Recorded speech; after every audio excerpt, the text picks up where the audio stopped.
पुण्यातील दीनानाथ मंगेशकर रुग्णालयात वेळेवर उपचार न मिळाल्याने गर्भवतीचा मृत्यू झाल्याप्रकरणी संतापाची लाट उसळली।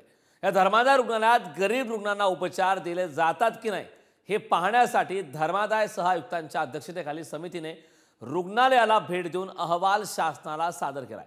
या रुग्णालयाने गरीब रुग्णांसाठीचा 30 कोटींपेक्षा अधिक निधी हा वापरलाच नसल्याचा ठपका आता या अहवालात ठेवण्यात आल्याचं विश्वसनीय सूत्रांनी सांगितलंय।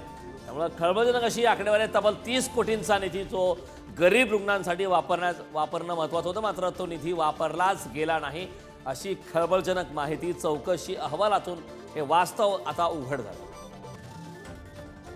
दीनानाथ रुग्णालयामध्ये खरतर उपचार वेळेवर न दिला आणि 10 लाखाचं डिपॉझिट मागितलं, त्यामुळे वेळेवर उपचार दिला गेला नाही, उपचारास विलंब झाला आणि उपचारास विलंब झाल्यामुळे त्या गर्भवती महिलेचा बळी गेला।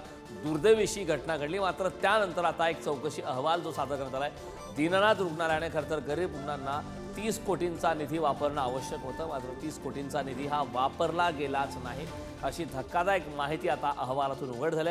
खरतर गर्भवती महिलेचा मृत्यू झाल्याच्या नंतर ज्या प्रकारची संतापाची लाट पाहायला मिळाली आणि त्यानंतर आता चौकशी अहवालातून धक्कादायक माहिती समोर आली।